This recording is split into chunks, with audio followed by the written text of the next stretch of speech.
Salut, et si l'on parlait de Amore Mio? Bonjour Elodie. Bonjour Alison. Bonjour. Bonjour. Bonjour Guillaume. Bonjour. C'est mercredi 1er février que sort au cinéma Amore Mio, le premier film réalisé par le comédien Guillaume Guix. Lola refuse d'assister à l'enterrement de l'homme qu'elle aime. Elle convainc alors Margot, sa sœur, de les emmener, elle et son fils, loin de la cérémonie. Sur la route qui les mène vers l'Italie, elle découvre les adultes qu'elles sont devenues et tente de retrouver la complicité des enfants qu'elles étaient. Après avoir réalisé quelques courts-métrages, le comédien Guillaume Guix nous présente son premier long, Amore Mio, avec Alison Paradis et Élodie Bouchez. Un film qui traite du deuil et des relations sororales. Mais avant de vous donner mon avis sur le film, je vous propose de découvrir les interviews que j'ai pu faire il y a quelques temps avec Alison Paradis, Élodie Bouchez et Guillaume Guix. Et moi je vous retrouve juste après pour vous donner mon avis sur le film. Alors, question basique pour démarrer. Comment vous êtes arrivé sur le projet? Surtout, qu'est-ce qui vous a donné envie dans le scénario d'en faire partie? Vas-y. Alors, moi, j'ai reçu un petit coup de fil de Guillaume qui m'a dit, voilà, je vais tourner mon premier film en tant que réalisateur, j'ai envie de te le faire lire. Si tu as envie de le faire comme partenaire Alison. Et voilà, je l'ai lu et j'ai adoré et j'ai dit oui. Et voilà, c'est... Pareil, il m'a fait lire son film et j'ai eu très envie d'interpréter Lola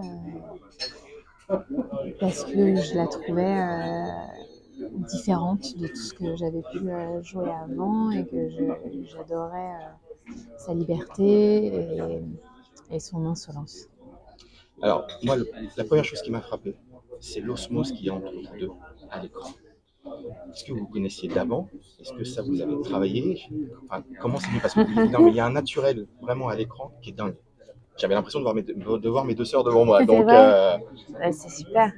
Non, on se connaissait pas. Non, on se connaissait pas. On s'était croisés quelques fois, mais on peut pas dire qu'on se connaissait vraiment. On peut pas dire qu'on ait vraiment travaillé ça non plus. Non.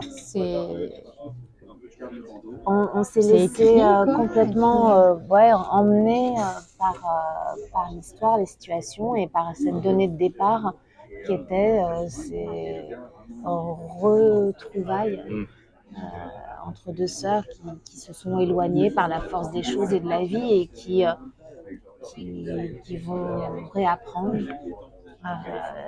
dans ce contexte très particulier et ce voyage très particulier. Voilà. Et puis il y a aussi la façon, enfin Guillaume il nous a jamais mis dans un carcan à nous dire il faut jouer telle scène comme ça, telle situation comme ça, la regarde pas, j'en sais rien. Donc, je pense aussi on avait très envie de jouer ensemble et ça transpire aussi à l'image. alors vous disiez, Élodie, on comprend au début du film qu'elles ont été proches à un moment de leur vie, qu'il y a eu un éloignement, mais il y a quand même un lien qui les réunit quand même et qui est le seul lien qui reste, c'est Gaspard en fait. C'est l'enfant. À un moment, votre personnage lui demande si elle a bien reçu les cadeaux d'anniversaire, donc même si elle n'est pas présente physiquement, elle y pense toujours, etc. On sent que lui est très heureux de vous voir. Et c'est au début, en tout cas pour la première partie du film, c'est ça qui vous unit en fait, parce qu'on comprend qu'il y a une froideur entre vous deux, on ne sait pas encore pourquoi, mais c'est l'élément déclencheur. Non? Il y a Gaspard qui les réunit, mais il y a aussi surtout, enfin en tout cas moi ce que j'en perçois beaucoup, c'est le personnage de Margot comme ça vraiment prend son rôle de grande sœur à cœur et elle veut pas laisser sa petite sœur. Au début, la mère dit t'as pris tes médicaments parce qu'on se rend bien compte qu'elle est pas malade, mais qu'elle est en train de perdre totalement pied et que la façon dont elle aborde ce deuil si soudain et si fou et tragique, et donc de ce qu'elle en fait, ça étonne un peu autour d'elle. Et donc, je pense que oui, le personnage de Margot a pas envie de laisser son neveu comme ça, mais elle a pas envie de laisser sa sœur non plus. Donc je pense pas que ce soit que Gaspard qui les réunisse. D'accord. Enfin, j'ai un peu parlé pour toi peut-être. Ça dans le même. Oui, de toute façon, Margot, mon personnage, se fait embarquer totalement par Lola et moi je pense qu'à partir du moment où elle accepte le désir et la volonté de sa sœur à ce moment-là, ça ouvre déjà ça ouvre le chemin pour une forme de retrouvaille, Ouais. quelle qu'elle soit, quelle qu'en soit la forme. Et justement, j'ai trouvé que cette retrouvaille a démarré réellement comme une renaissance dans la piscine C'est vrai. au moment de l'hôtel. Ouais, Le premier soir où elles sont à la tête, le côté que ce soit dans l'eau, qui est voilà, comme je dirais pas un deuxième naissance, un deuxième accouchement, mais presque, il y a quand même il y a quelque chose qui revient à ce moment-là. Est-ce que Guillaume, vous a, sur cette scène-là, vous a drivé sur quelque chose de bien précis en fonction de ça ou... Parce qu'il y a un avant et après, je trouve, dans votre comportement à toutes les deux. Mais il y a aussi que tout le avec cette début scène. du film, il va très très vite. Et ça, c'était une volonté de Guillaume, que ce début de film comme ça soit assez chaotique. Dans le mouvement, dans la façon dont je veux pas aller à l'enterrement, dans la façon dont, voilà, Elodie, sait pas où est le petit, cette espèce comme ça d'urgence qui s'arrête au moment où elle décide déjà de s'arrêter dans cet hôtel pour dormir. Donc il y a déjà une acceptation du voyage. Et puis après, oui, le fait de tomber dans l'eau, d'être mouillée comme ça et de se sécher, va être finalement la première fois où elles vont vraiment se parler, quoi. Donc oui, je ressens ce côté avant et après, mais qui était encore une fois hyper écrit. ouais, il nous l'a pas pointé spécialement en fait. C'était limpide, quoi. Parce que c'est drôle, c'est qu'il y a vraiment deux scènes justement qui pour moi sont clés et qui vous rapprochent encore plus. Et c'est deux scènes d'eau. C'est-à-dire qu'il y a la première scène dans la piscine où là vous commencez à vous reparler à peu près normalement. Et il y a la scène de complicité de deux vraies sœurs dans la baignoire. Ouais. Et à chaque fois, il y a le thème de l'eau comme ça qui revient. Est-ce que ça, c'était une thématique que Guillaume, ça lui est venu comme ça à l'écriture ou il y a eu un... La vraie thématique de Guillaume, en tout cas quand on l'entend parler, il vous en parlera mieux, mais c'était de se dire que ces deux adultes, ces deux femmes adultes qui n'arrivaient plus à communiquer adultes, n'arrivaient à communiquer que quand elles refaisaient des choses de leur enfance. Et pour le coup, l'eau, c'est assez propice comme ça à l'enfance, que ce soit effectivement de se baigner, alors là en plus habillée en pleine nuit, ou de prendre un bain toutes les deux. Et puis l'autre moment où elles sont très complices, c'est quand le petit se baigne. C'est vrai qu'il y a encore de l'eau, c'est marrant.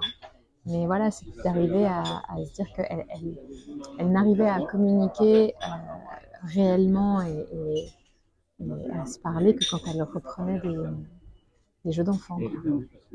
Alors, le film pourrait être un film vraiment dramatique, parce que voilà, on aborde le thème du deuil, la séparation des deux sœurs, etc. Et je trouve que le côté road movie apporte une légèreté. On n'est pas dans le pathos, on ne cherche pas à tirer l'alarme, etc. Pourtant, les sujets sont forts. Est-ce que ça aussi, Guillaume, c'était son...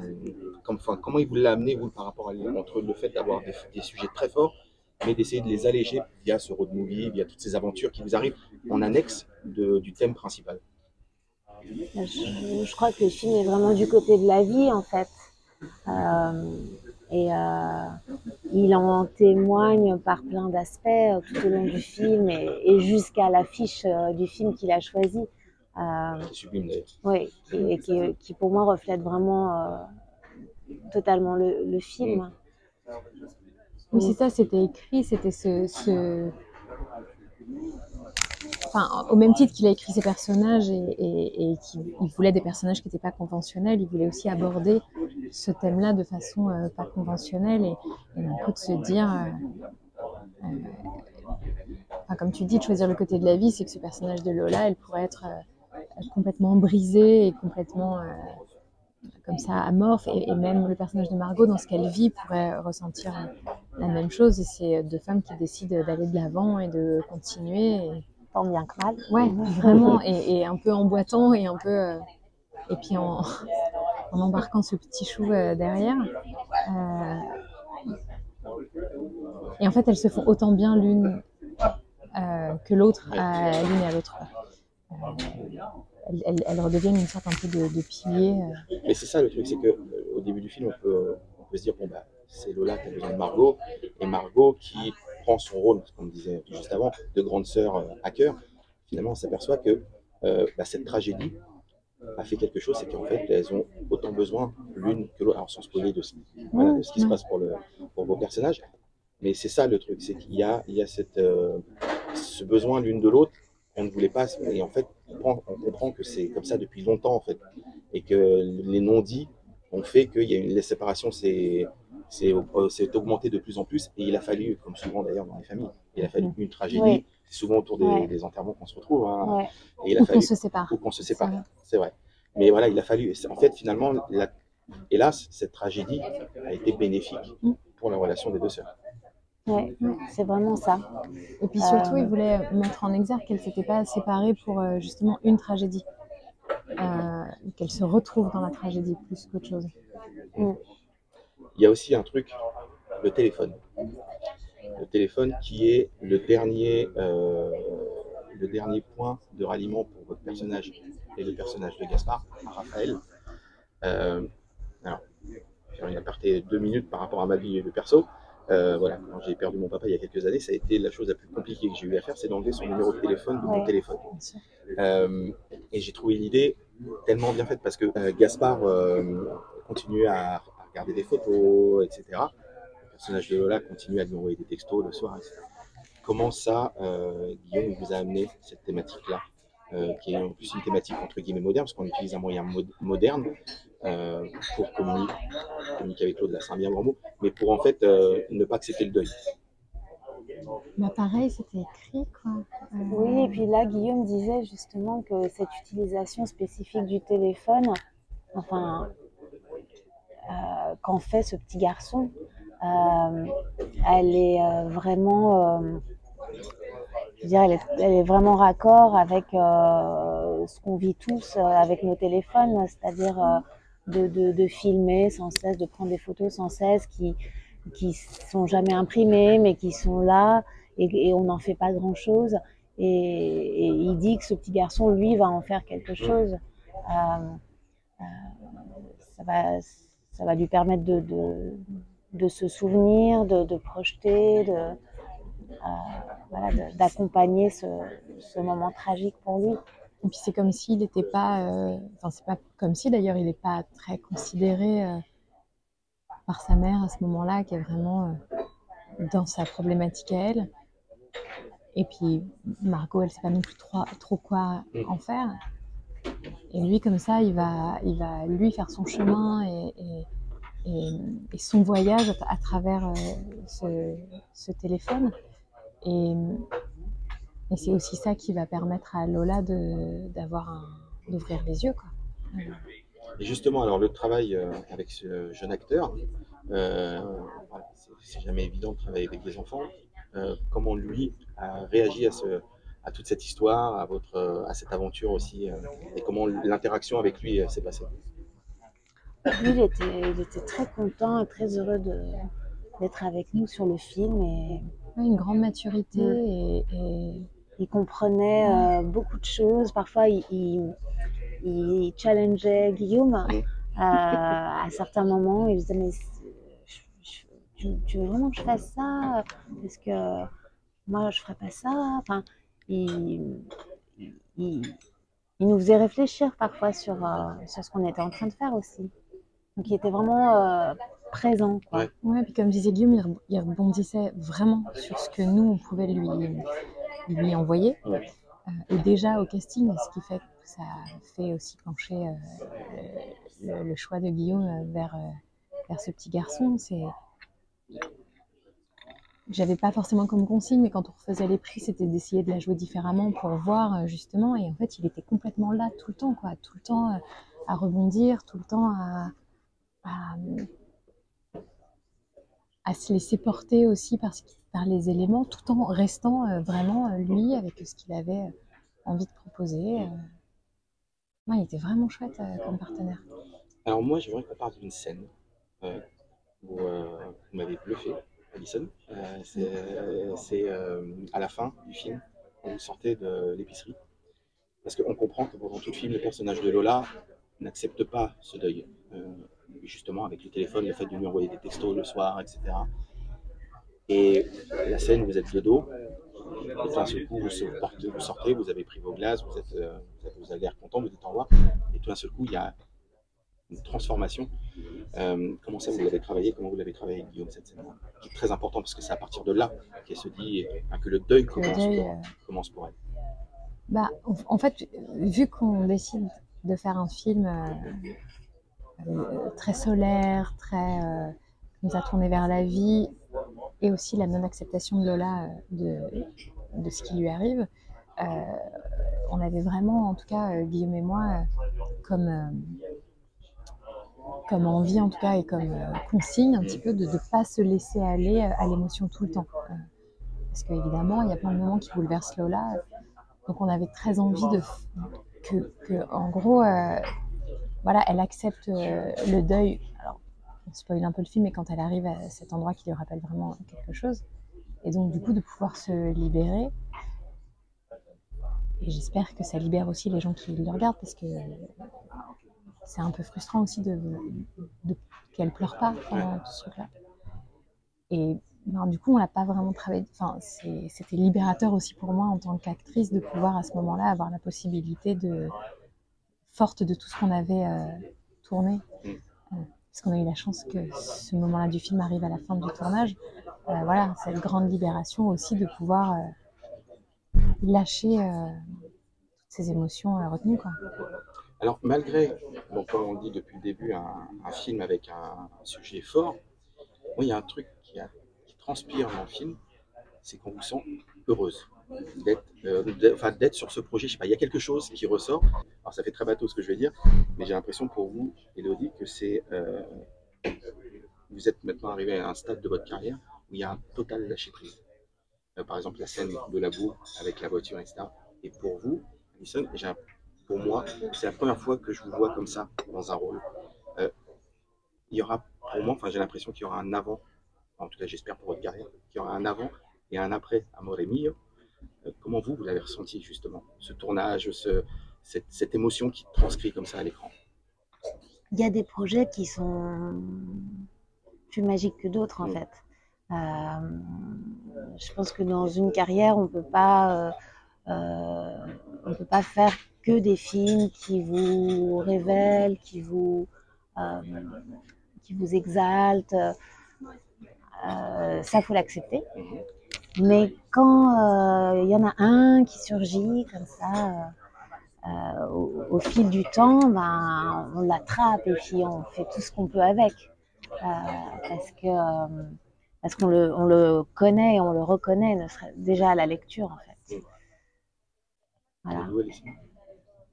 Vous sentez, vous, même dans votre jeu, qu'il y a quelque chose ce film a peut-être déclenché quelque chose aussi Oui, bah déjà peut-être qu'il m'a permis d'avoir un peu plus confiance. Et Guillaume, c'est vraiment un réalisateur et un être humain aussi qui va vraiment voir les gens. Et donc, j'aime bien que vous en parliez aussi à Élodie, parce que ce serait facile d'en parler pour moi, parce que oui, j'avais pas forcément eu de rôle comme ça à ce point révélateur. Mais Élodie aussi, je trouve vraiment de révélation, parce que Guillaume, en fait, il vient voir quelque chose de particulier chez les gens, et de par cette grande générosité comme ça, et par il va avoir envie de révéler vraiment ça, parce qu'il voit vraiment les gens, je trouve. Il les regarde pas, enfin, il fait pas que les regarder. Et du coup, bah ouais, moi j'ai trouvé que c'était un cadeau génial, et qui sait hyper bien s'entourer aussi. Donc voilà, moi c'est toujours très délicat d'en parler quand elle est là, mais un deuxième cadeau dans le cadeau quand il m'a dit que Margot allait être jouée par Élodie, parce que pareil en fait, parce que c'était joyeux et que ça donnait envie comme ça de faire que les scènes, on avait envie de les jouer, quoi, comme vous dites, de se sentir très heureuse d'être sur le projet, quoi. Ben, ça se ressent. Ben, merci Élodie, merci Alison. Merci. Et encore bravo pour le film. Merci, c'est très gentil. Merci. C'est ton premier long métrage, après avoir fait 3 courts. Alors déjà, pourquoi avoir pris ce thème-là du deuil pour un premier long métrage, qui est quand même un thème dur et costaud? Oui, ouais, mais le film n'est pas morbide, je crois. Il est plutôt du côté de la vie, quoi. Mais en fait, ça, c'est surtout moi, en tant que spectateur, j'adore quand il y a... c'est un peu le bazar, mais c'est bien, ça fera vivant comme le film. J'adore quand il y a des personnages qui disent merde, quoi. Qui ne vivent pas les choses comme on attend qu'ils les vivent, qui ont une espèce de flamboyance comme ça, de courage que moi j'ai pas dans la vie. Parce qu'il y a des conventions, des protocoles, et voilà. Et j'adore quand je vois des héros, là, des héroïnes de cinéma qui ont ça. Et le deuil, je trouvais que c'était un endroit rempli de ces conventions, justement. On attend la personne endeuillée, presque comme s'il y avait une bonne manière d'être triste, quoi. Je sais pas. Et j'avais envie de quelqu'un qui claque la porte à ça, quoi, qui va ailleurs. Et après, le film parle autant des fratries aussi, et du rapport sœur-sœur que du deuil. Mais ce qui m'intéressait dans le deuil, c'est pas la mort, c'est le souffle de vie. Justement, le fait d'avoir amené ça, bah, comme tu l'as dit, on n'est pas du tout dans un film triste. Et je trouve que le road movie, le fait d'avoir mis ça dans un road movie, apporte justement cet élément de mouvement, d'happiness, voilà, elles partent pour l'aventure, etc. Oui, c'est le genre de la liberté, voilà, en soi, quoi. On rêve tous de prendre notre voiture et de faire, allez, j'y vais, je roule, je sais pas où je vais. Ouais, ça crée tout de suite un sentiment de liberté, c'est ce qu'on cherchait. Ouais, parce que du coup, tu voulais pas rentrer du tout dans le côté pathos, larmoyant, etc. C'était pas ce que tu recherchais. Non, c'était pas du tout l'énergie du film. Je voulais quelque chose de plus solaire, de plus, voilà, comment est-ce qu'on fait pour s'accrocher à tout ce qui est vivant, et même à aller jusqu'à re-rencontrer les gens qu'on aime, et même voilà, comment ça re-questionne la vie, et pas simplement une tristesse un peu banale du manque, quoi. Alors, tu as écrit le scénario avec Fanny Burnino et Camille Lugan, ouais, c'est ça? Lugan, pardon. Comment vous avez travaillé à trois? Qu'est-ce qu'elles t'ont apporté? Voilà. Comment vous êtes dispatché le travail d'écriture? Elles avaient déjà écrit ensemble, c'est des scénaristes qui font plein de choses. Qui ont écrit avec Samir Ghesmi, Laurent Canté, Cédric Kahn, enfin plein de films super. À la prière par exemple. Et ouais, voilà, Fanny a écrit ça, bon, elle a écrit des films super. Elles m'ont mis en ordre, quoi, parce que moi j'étais plein d'entrain, de bordel, de bonnes scènes, j'imaginais tout de suite les actrices, donc j'étais pas structuré, quoi. J'étais très instinctif et mais en fait il faut qu'elle joue ça, il faut qu'elle pense ça, il faut qu'elle vive ça comme ça. Et elles m'ont aidé à construire, comme le scénario est très ténu et repose sur un récit très simple finalement, c'est ce qui est à l'intérieur, quoi, qui secoue un peu. Elles m'ont aidé à le structurer, à trouver une cohérence. Et ensuite, j'étais content qu'il y ait des femmes avec moi, parce que comme j'avais la prétention d'écrire 2 rôles de femmes, que je voulais juste, vrai, voilà, incarner, pas que dans mon point de vue d'homme, ouais, ou pas stéréotypé, elles nous ont pas vraiment transformé ce que je faisais, mais en tout cas leur réaction était importante pour moi, voilà, t'es sûr, elle peut réagir comme ça, enfin voilà, on se questionnait beaucoup. Alors du coup, pourquoi, tu as quand même déjà une carrière qui est assez prolifique et qui commence à être un petit peu longue maintenant, pourquoi avoir attendu autant de temps pour te lancer dans le grand bain? Alors tu as fait, comme on a dit, plusieurs courts-métrages, mais voilà, c'était le moment, qu'est-ce qui a fait que ça a été le moment T? Bah, c'est toujours le cinéma, c'est une histoire j'ai l'impression, de rencontres, de présents. Donc les courts-métrages, ils se sont faits comme ça, parce qu'à l'époque, je voulais tout de suite me servir de la place qu'on m'offrait pour faire des choses, et créer, montrer mes potes qui travaillaient moins comme acteurs. Maintenant, ils cartonnent, c'est génial. Et puis le long, ça s'est fait en rencontrant Agathe Film, qui ont eu aussi, qui sont des producteurs qui ont compris le projet de faire un film qui n'est peut-être pas dans l'air du temps, quoi, les films de sentiments, de personnages. Moi j'ai grandi avec Cassavetes, Lumet, je sais pas, Doyon. Et aujourd'hui on me demande plus, oui mais alors ça parle de quoi? C'est quoi le sujet? Et moi le sujet c'était les gens, quoi. Ouais. Donc c'est un sujet trop vaste pour être vendeur peut-être. Donc il a fallu attendre que des gens comprennent, parce que vu que c'est pas mon métier premier et que j'ai la chance de bien travailler comme acteur avec des gens qui me passionnent et tout, un premier film, je voulais pas qu'il y ait de compromis. Si on me le laissait faire, je voulais qu'il soit entier, sincère, avec les gens que j'aime. Ça a pris un peu de temps. Alors, venons maintenant aux actrices. Alors donc, Alison Paradis et Élodie Bouchet. Il y a un truc qui m'a frappé dans le film, c'est l'osmose qu'elles ont entre elles deux. Je leur ai dit, quand je les ai interviewées, j'ai eu l'impression de voir moi mes deux grandes sœurs. Il y a un truc incroyable qui s'est passé entre elles, alors qu'elles n'ont jamais bossé avant et qu'elles se connaissaient même pas avant. Qu'est-ce qui s'est passé? Comment toi tu les as drivées? Il y a un truc impalpable entre elles, quoi, justement, de rencontres comme ça, ce qu'on n'explique pas, quoi, un truc, une osmose, effectivement, qu'elles ont eu, elles, en tant que femmes et en tant qu'actrices. Après, moi, je sais pas, elles savent faire leur travail, c'est des actrices talentueuses et très différentes en plus l'une de l'autre.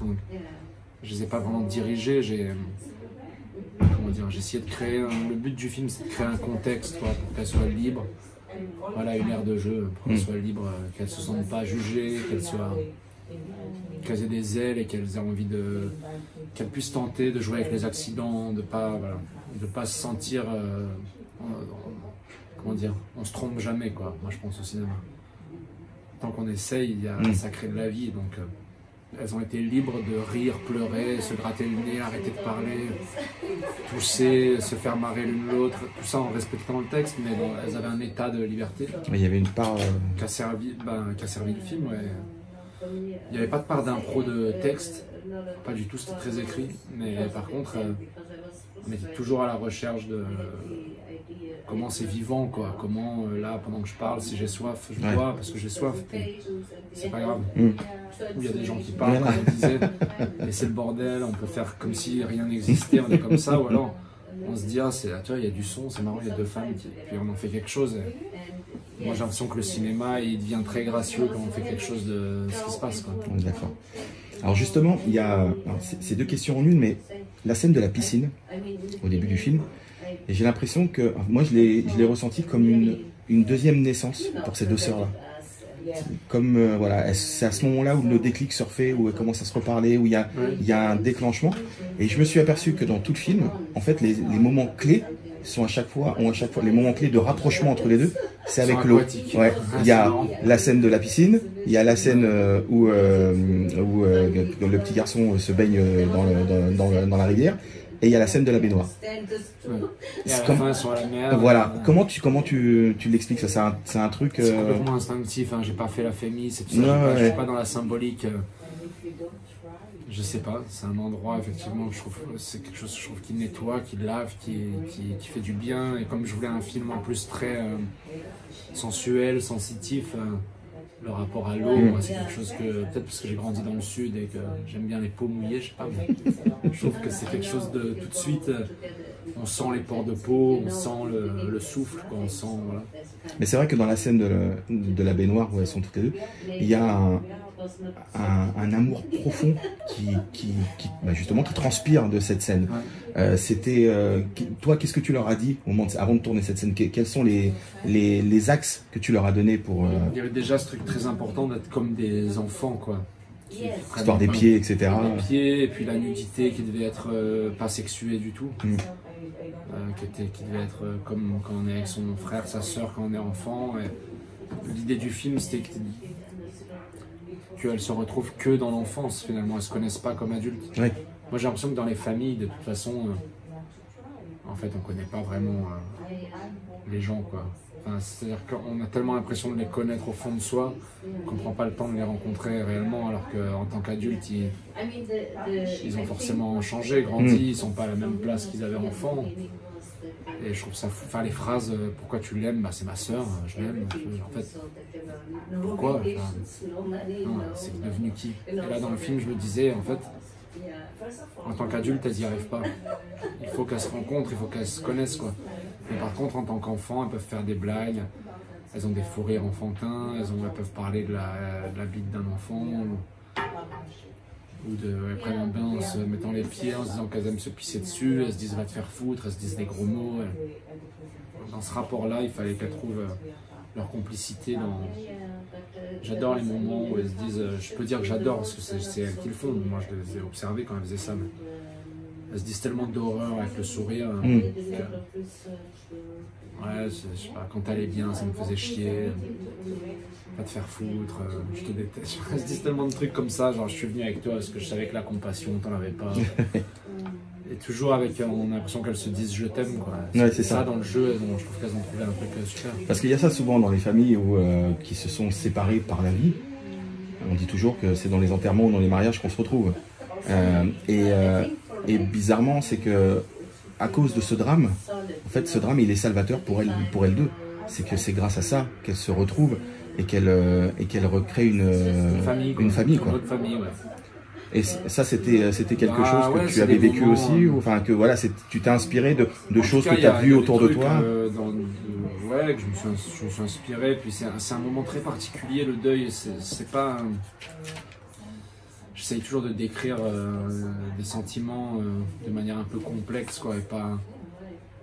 Depuis mes cours, c'est ce que je m'efforce de faire. Je sais pas si j'y arrive, mais c'est pas forcément politiquement correct, quoi. Le deuil, j'ai l'impression que c'est pas que de la tristesse qui a un. Quand je dis ça, j'ai peur de comment ça va être pris, mais j'ai l'impression qu'il y a un truc grisant en fait. Parce que c'est des moments où on a l'impression que plus rien n'existe. D'ailleurs, il peut y avoir ça dans des drames atroces, je trouve, dans des moments de je sais pas, les attentats, les machins. J'ai l'impression qu'il y a à la fois une douleur énorme et cette douleur-là, elle crée un truc grisant qui fait parce que plus rien n'existe. Donc on peut dire, ah, je m'en fous, je m'en fous de tout, quoi. Il y a une espèce d'état de liberté comme ça, du regard des autres, de quelque chose qui est complètement libre parce que la douleur est plus forte que les codes. Bah, c'est ce sentiment-là que j'essaye de décrire, quoi. Et donc, ouais, voilà, comment effectivement, dans ces moments-là, tout devient possible. Il y a aussi un autre truc que tu développes dans le film, c'est effectivement quand on perd quelqu'un, le plus dur c'est de lui dire au revoir, c'est le plus compliqué. Et Gaspard et Lola se raccrochent au téléphone. Ouais. Gaspard a le téléphone de son père, il filme, il regarde des anciennes vidéos de son papa, etc. Lola lui envoie des textos le soir pour lui dire bonne nuit. Comment était venue cette idée-là? Déjà, il y a deux trucs. Il y a déjà d'essayer de me dire qu'il fallait que le film il soit dans notre époque, quoi. Et c'est vrai que le charme premier, on se dit toujours quand on filme, oh, c'est pas beau, un iPhone, je sais pas quoi. Enfin, j'ai envie de filmer en fait des trucs plus charmants, des vieilles bagnoles, pas la nouvelle. Et moi je me suis dit non, mais en fait non, il faut filmer une voiture d'aujourd'hui. Et le téléphone aujourd'hui, on en a tous et on a tous nos souvenirs comme ça accessibles, quoi. Donc je trouvais ça impossible de décrire le monde sans ça, parce que en fait c'est notre monde à tous. Parce que ce qui est drôle, c'est que j'en parlais à Alison et à Elodie, c'est que je me suis retrouvé dans cette scène-là. Parce que bon, il y a quelques années, j'ai perdu mon père et j'ai mis du temps. La dernière chose que j'ai faite, c'est que j'ai mis du temps à enlever son numéro de téléphone. Moi j'en ai encore plein, voilà. De potes, de trucs. Et je les enlève pas, tant pis, c'est pas grave. Et c'est cette chose-là qui te raccroche à... Donc toi, c'était vraiment la chose que tu cherchais pour que eux se raccrochent encore à... Ouais, surtout lui, surtout l'enfant, oui, qui a besoin d'une image encore. Et puis en plus, ça, non seulement il vient de perdre son père, mais il est en train de perdre sa mère un peu dans le film, quoi. C'est surtout ça, c'est qu'il veut comprendre sa mère, donc il se met à la filmer comme le faisait son père, qui fait des vidéos anodines comme on fait tous, et ça devient un peu sa quête, quoi. Il se met à essayer de rendre palpable sa mère, parce qu'elle est impalpable pour lui, elle ne le considère plus, elle est dans un moment de torpeur. Et justement, Gaspard, j'ai trouvé que dans la première partie du film, c'est lui le lien de connexion entre les deux sœurs qui ne se parlent plus, qui ne se retrouvent plus. On comprend que Elodie Bouchez, elle lui dit à un moment, est-ce que tu as bien reçu les cadeaux d'anniversaire? Donc elle a toujours une connexion quand même avec son neveu. Et du coup, c'est lui qui il câline sa maman, mais il câline autant sa tante aussi. Ouais, il se réfugie avec sa même s'il ne l'appelle pas Tata d'ailleurs. Il l'appelle par son prénom à plusieurs reprises. Donc ça, pareil, le lien de l'enfant comme ça, quelle idée, enfin, pourquoi l'idée t'est venue comme ça de faire ce lien avec l'enfant? C'est un truc de la vie, quoi. C'est l'enfant, c'est de toute façon la vie, quoi. Ça sauve tout. Là, après, il avait cette place difficile de celui qu'on considère pas, quoi. Donc ça, j'ai l'impression que c'est un truc encore une fois, il y a plein de gens qui vont dire mais non, pas du tout, je considère mes enfants. Mais non, j'ai l'impression qu'en fait on vit plein de choses sans demander vraiment la vie quoi, des enfants. Juste à cet âge-là, 7-8 ans. On les vit, on se dit qu'ils vont s'en accommoder, que ça va. Enfin, je sais pas si t'es père, mais. Oui, je suis papa. Ouais, voilà, c'est pas pour penser à mal.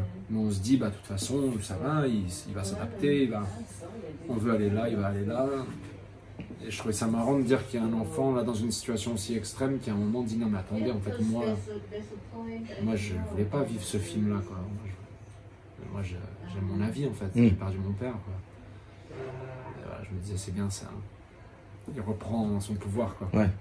Alors parlons de la réalisation, beaucoup de mouvements dans ta réalisation, steadicam, etc.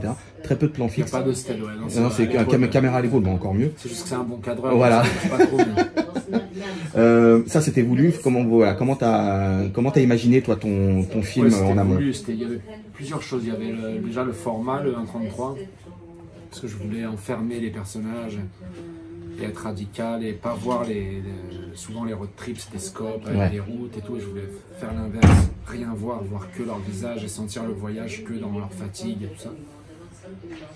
Je voulais des couleurs hyper pop, des chemises à fleurs, des t-shirts ananas, fluo, parce que pour un film sur la mort, voilà, justement, je voulais qu'elle se raccroche à autre chose. Et donc faire un film très lumineux, très photographique. Et après le cadre, c'était surtout l'idée, autant c'était à l'épaule, c'est quelque chose que j'aime bien, mais c'est surtout l'idée d'être alerte. Ouais. À pouvoir les suivre et pas que ce soit elles qui fassent la mise en scène plus que la caméra quoi, et qu'elles avaient le droit d'aller à droite à gauche à caser le droit. Mais c'est intéressant parce que je trouve on soit un peu surpris par elle, tu vois, que on n'est pas à la longueur d'avance de si elle prend un verre, on se disait qu'elle prenne d'abord son verre et après on y va, puis si tu rates un peu c'est pas grave, mais ça crée un sentiment on capte quelque chose, alors que si on est sur le verre avant qu'elle le prenne, c'est une autre mise en scène, bien sûr. Ça existe et c'est très beau. Mais ça donne un sentiment justement, en tout cas en tant que spectateur, moi j'ai eu un sentiment d'immersion et vraiment de faire ce road trip avec elle, et pas que d'être spectateur mais d'être accompagnateur. Et ce côté justement, être constamment en mouvement et d'avoir très peu de plans fixes, je trouve que ça amène cette chose-là, et du coup ça donne encore plus d'émotion au film. Et ça donne encore plus d'émotion pour nous spectateurs, parce qu'on a vraiment l'impression d'être le 4e passager dans la voiture quoi. Donc ça c'était pensé pour ça, c'était pensé comme ça. Ouais, en tout cas on voulait être très épidermique quoi, très proche, très avec elle effectivement, et ne pas créer de distance avec le spectateur, être vraiment plongé donc. Pareil, tu travailles beaucoup sur les regards aussi. Il y a beaucoup de plans fixes sur les visages, donc ça voilà, c'était des choses que tu voulais amener pour exprimer quoi exactement? Justement pour que les gens projettent aussi ce qu'ils ont envie de projeter. Enfin, pour moi c'est la beauté du cinéma quoi, aussi de mettre la loupe sur, de s'attarder sur ce qui peut sembler rien, et quand on met la loupe dessus, quand on décide de montrer quelque chose, alors on peut en faire quelque chose, un spectacle quoi. Alors justement, il y a une scène de la dispute quand Alison Paradis part en boîte, et quand elle revient, elle se dispute dans les escaliers. Et il y a la minuterie de la lumière qui stoppe, pile poil à la fin de la dispute, comme si la lumière s'y mettait en disant bon allez, on se calme, on éteint, on repart à zéro, etc. Comment cette idée était venue, comment tu l'as travaillé ce truc-là? Parce que j'ai trouvé la scène super bien faite, et le fait de la lumière qui s'éteigne comme ça, j'ai trouvé l'idée super bien amenée. Ouais, je sais pas, c'est toujours de jouer. C'était pas exprès, enfin, c'était pas un accident, c'était voulu. C'était voulu, non, c'est voulu. C'est toujours l'idée de créer du réel, quoi. Donc de se dire bon, on fait une scène dans un hall d'immeuble, donc qu'est-ce qui se passe dans les halls d'immeuble? Voilà, j'essaye toujours de me dire, selon l'endroit où je suis, qu'est-ce qui se passe. Donc oui, effectivement, si elle est dans une station-service, il y a du bruit, on entend mal, de créer que le contexte autour d'elle soit un peu réel. Donc dans une cage d'escalier, quoi qu'on joue, quoi qu'il vienne, même s'il y a une belle émotion, à un moment il fait noir, et puis on la voit pas. Mais là, en tout cas, j'ai trouvé la mécanique vachement bien amenée, parce que ça clôture et puis ça fait redescendre la pression. Elle se regarde plus. Donc oui, voilà. Alors, il y a deux scènes. En fait, elles ont une scène clé pour moi dans le film, toutes les deux. Donc, c'est la scène de la baignoire, on en a parlé. Mais je trouve qu'elles ont chacune une scène importante. Pour Elodie, c'est la scène de la boue, où elle pète un plomb complètement. Elle est, donc ça, cette scène-là. Comment, enfin, il y a une part d'impro de la part d'Elodie. Non, il n'y a pas d'impro, non. C'était écrit, pareil. Mais c'était l'idée, c'est toujours pareil, de donner confiance aux acteurs. Quand ils ont confiance, ils tentent des choses. Et là, je voulais que ce soit burlesque. Je voulais une colère un peu... Ouais, un peu burlesque. D'ailleurs, les autres se marrent. Parce que, voilà, quand c'est trop... Moi, si je me fais engueuler, mais que c'est trop, c'est ce qui me fait le plus rire au monde. Parce que c'est un peu trop, après c'est un spectacle. Donc ça m'amusait que sa colère soit... Alors que depuis le début, elle est assez austère, autoritaire, et tout ça, que sa colère soit démesurée, quoi, qu'elle en fasse un numéro, et elle a fait ça très bien. Et pour Alison, il y a la scène à la fin du film où elle sort de l'épicerie, où elle est de dos, elle dit merci, au revoir, etc. Et là, il y a un truc qui se passe, et la caméra va devant elle, et là, elle est en pleurs. J'ai trouvé cette scène déjà magnifique, elle est sublime, elle est dingue dedans. Et c'est surtout, c'est là où on se dit, ok, ça y est, le deuil il commence. Ouais. Jusqu'à présent, voilà, jusqu'à présent, elle est dans le déni total. Dire, ah, ok, donc, et puis après, elle mange une glace, donc c'est la vie qui prend le dessus, mais bon, ça on dirige pas, hein. Franchement, je sais pas. Je l'ai retenu pendant 6-5 semaines de tournage. Quand les émotions montaient en lui disant, bah non, faut que tu tiennes, faut pas que ça lâche, Elle retient, elle sait pas quoi faire, Puis à un moment, je lui ai dit, bah c'est maintenant, tu peux, tu vois. Puis voilà, après c'est une bonne actrice. Oui. Pour le coup, ça se dirige pas, c'était un plan séquence, en plus très long, où on la suit et tout ça. Après dans le film, c'est un peu plus découpé parce j'ai décidé de changer de plan. Mais on l'a tourné à chaque fois dans la longueur, donc on la suivait dans le supermarché, dehors, machin.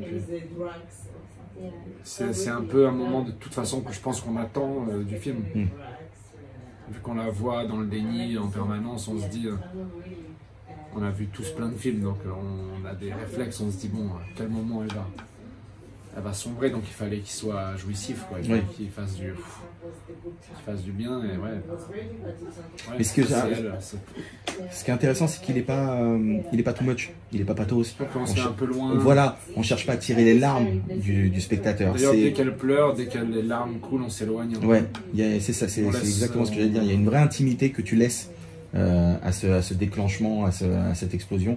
Et ça, j'ai trouvé ça aussi pareil, très intelligemment amené. Donc pareil, ça c'était pour pas faire du voyeurisme non plus.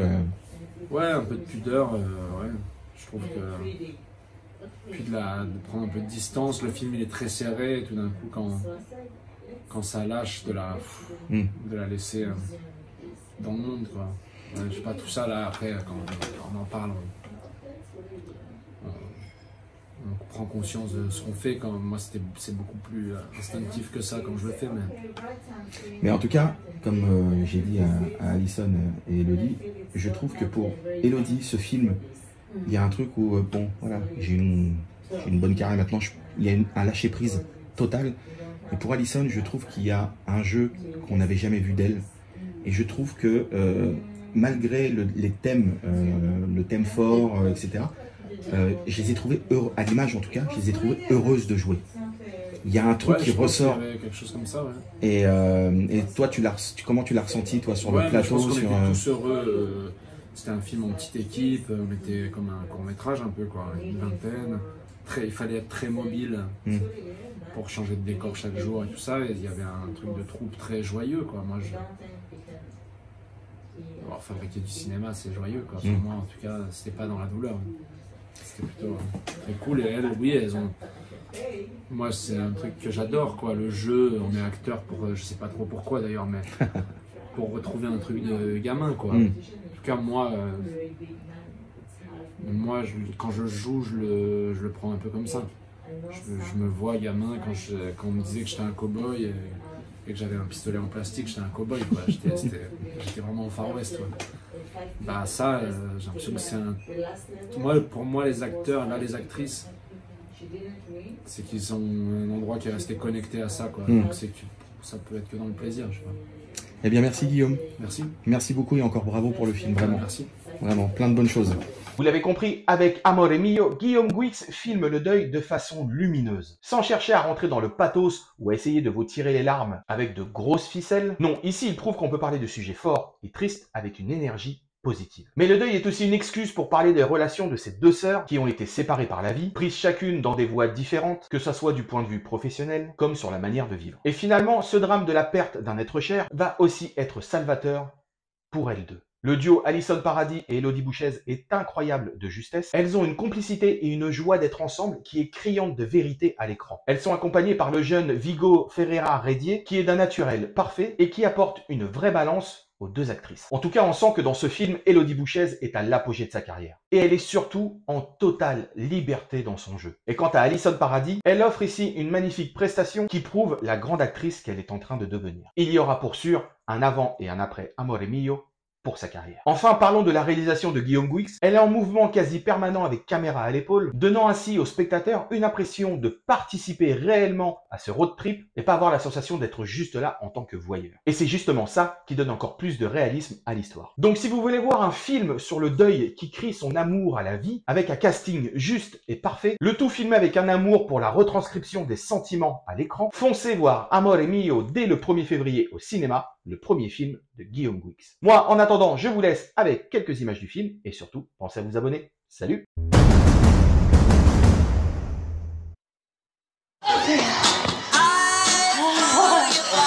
Qu'est-ce que tu fais là? Arrête, rends-moi ça, rends-moi ça!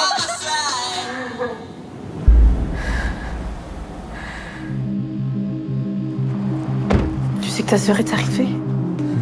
On se retrouve au cimetière? Tu veux pas y aller? Quoi? Qu'est-ce que tu fais? Je vois rien! Oh! T'es complètement taré, descends de ce camion là! Je vais juste rouler! J'ai fait quoi pour que tu viennes plus me voir? C'est juste la vie quoi, il y a des moments où on a moins le temps, on n'a pas le même âge, t'as tes trucs, j'ai les miens. Tu fais quoi Lola? Mais c'est bon, Margot! T'es pas obligée de venir avec nous. Les choses vont redevenir normales. Hein. Et pourquoi faudrait que ce soit normal? C'est moi qui suis là avec le cul plein de boue. Je viens de perdre ma putain de vie, c'est quand même la moindre des choses que t'aies de la boue sur le cul, non? Tu crois que ça me fait rien que ma sœur elle se foute de mon existence? Lola? Elle est pas terminée ta vie, Lola. Et celle de ton fils encore moins.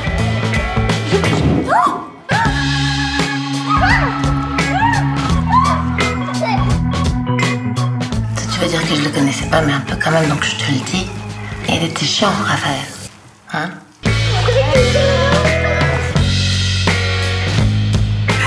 L'amour, ça doit partir en même temps que les gens. Est-ce qu'on est toujours une famille? Quand on est que deux, je veux dire.